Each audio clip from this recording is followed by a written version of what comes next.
السلام عليكم ورحمة الله وبركاته. ما أنتم قاعدين على مدن هيفين كا أما الدبر كله يقان قار ما عين نقطة أمال حجبي قشارت مهم التصوير وحي قشة على مدن شنطة قلب وعن هنا يسجل معنا هديات هاي قراء أما هديات هاي قف وحق القرين تبادل. أوكي قار ما لقي لي على مدن قار ما لسمع له حال اسمع على مدن مركبات هدي أرتأري لما بلقي لي أجو أريك وانو لما يهشر دويان أري الله ما نين على مدن قلميس هدي ولا ما يمركم حشر دي كو حشر دي أريك كوات أريك لما أريك كوات وانو شبنا كنا ماذا ereyga labaadna uu shaqalka bilaabanaya markaas oo kale in la muujiyo u baahnaa sida baar ubax hadii calaamada aliga baar ubax soo bixis marka si loo kala gooyo calaamada loo muujiyo oo ubaxda waxaana baar ubax waxa lamida baar ayaan baa lamida baarayaan asoo bixi kala baarayaan asoo bixisa baarayaan waxa lamida ereygan kala hal abuura lamid hal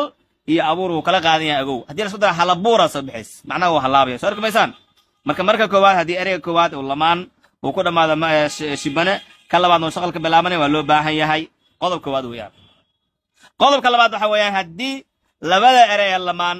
mid ka hore uu shaqal ku dhamaado kan dambana uu shaqalka bilaabanayo iyadana waa loo baahan yahay sida mala awaal baan hadda soo qaadanay mala awaal hadii aan calaamadan la gelinin waxa soo baxay malawaal asbaxd malawaal everywhere jidan marka mala iyo awaal bay kala tahay calaamadan la geli waa loo baahan yahay maadaama ereyga koowaad uu shaqal ku dhamaaday ereyga labaadna uu shaqalka bilaabanay ereyga saddexaad oo la isticmaali karo xayaan hadii shibanaha koowaad ereyga koowaad uu shibana ku dhamaaday ereyga uu shibana ka bilaabay laakiin macnaha uu bedelmay sida hudhud oo kale hudhud maxaa weeyaan hadii da'da iyo hada isku xigsadaan oo Soomaaliga wuxuu noqonayaa hudhud macnaha baa halaabay warkmeysaan waxa la mid kayd haya yaa la mid kayd haye hadii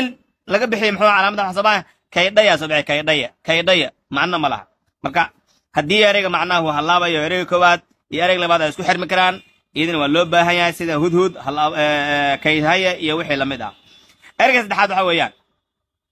magacyada watanaaneesyada si looga aqoonsado magaca inuu aabahaya inuu naanees yahay calaamadan waa loo baahan yahay tusaale ahaan hadii aan ila cali nuur oo kala hada cali nuur marka uu naanees yahay nuur uu naanees yahay waa loo baahan yahay calaamadan geliya hadii aan la gelin waxay ka dhigan tahay inuu caliga cunugaas u dhalay nuurka anugu u dhalay sabab waxa sabaxay markaas cali nuur ayaa sabaxay cali nuur caashakiin asoo bixis hadii aan calaamadan la gelin marka caashakiin iyo cali nuur iyo astaamahaas oo dhan maadaama ay magac sifa ah magac raxsi ay yihiin waa loo baahan yahay isaguna qodobka saddexaad oo looga baahan yahay hadii magaca uu yahay magac shisheeye sida Facebook oo kale hadda Facebook anaga maliin waa magac shisheeye markaan qodob gelin oo kale maxaa weeyaa Facebookga markaan qodobka raacsiinayna ereyga Facebook ama ereyga shisheeye sida soo qaadanayna calaamadan jiitina gelinayna kadibna qodobkana raacinayna Facebook